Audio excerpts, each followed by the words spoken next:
Do you ever wonder why you can't tear your eyes away from a true crime documentary, even as it sends shivers down your spine? What is it about humanity's darkest corners that hooks us so deeply?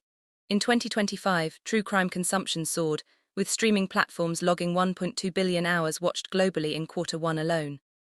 The Silicon Valley Strangler case, a tech mogul accused of AI-orchestrated murders, captivated 500 million viewers in its first week. This is the story of Sara Kline, a woman whose obsession with true crime unraveled her reality, revealing the psychological allure that grips us all. In the neon-drenched sprawl of New Los Angeles, Sara Kline, a 32-year-old data analyst for Neuralink, lived a life of algorithms by day and true crime by night. Her high-rise apartment, overlooking holographic billboards, was a shrine to her fixation.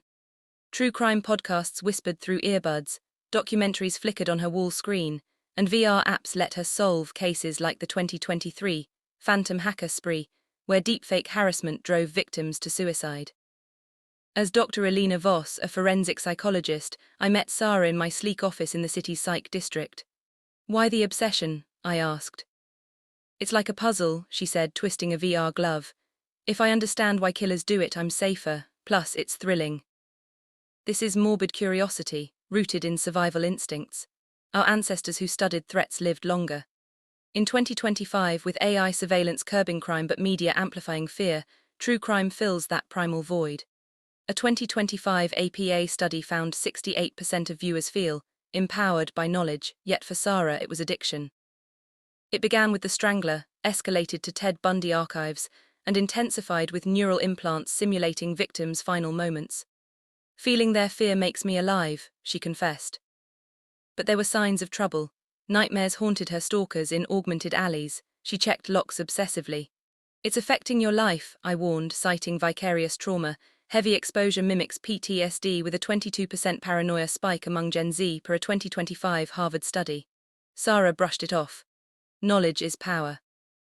Sara's obsession led her to Shadows Unmasked, a true crime meetup in a downtown LA VR cafe where avatars and real patrons sipped synthetic coffee. There she met Alex, a charismatic podcaster with mood-shifting augmented eyes, blue for calm, red for passion. Host of Crime Echoes, he dissected unsolved cases with zeal. "Killers aren't born evil," he told Sara, navigating a Black Dahlia simulation. "Trauma shapes them. Understanding humanizes the horror." Their bond grew over shared theories: the quantum killer of 2024 who erased digital footprints, or the Golden State Killer's genealogy-driven capture.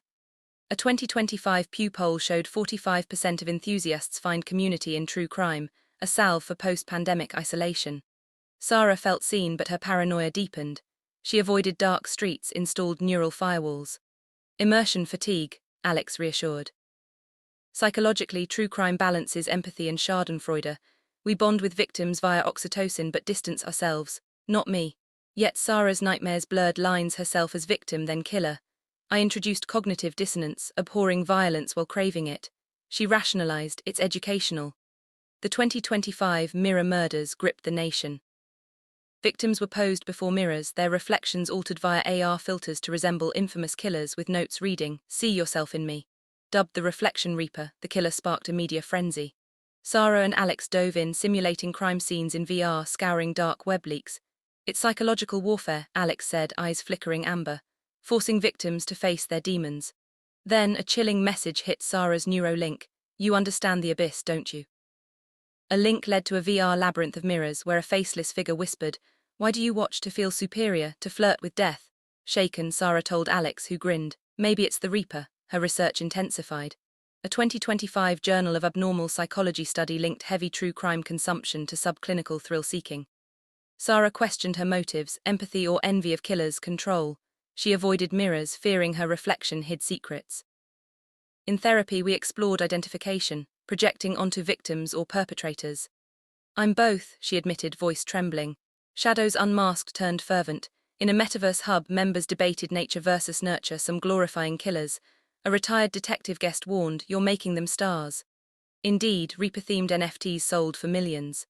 When member Jamie vanished, her apartment found mirrored with AR filters, panic erupted. Sara suspected Alex, his insider knowledge too precise. Confronting him in a VR simulation of the first mirror murder, Sara demanded, "Are you involved?" His avatar glitched. "True crime is truth," he said. "We're all capable." He confessed not the killer but an enabler feeding Reaper tips for podcast fame. It's the ultimate story. Betrayed, Sara reported him. Alex was arrested as an accessory, his podcast empire crumbling. The Reaper was unmasked as an AR artist protesting media exploitation. Sara quit true crime, turning to therapy to unpack her addiction, rooted in childhood trauma, a mother lost to violence. She learned balance, trading murder mysteries for gratitude journals. True crime's allure in 2025 is multifaceted. It educates, thrills, connects, but risks desensitization. Moral disengagement lets us justify harmful interests per Bandura's work. As AI crafts personalized crime experiences, the line between fact and fiction blurs. Sara now advocates moderation.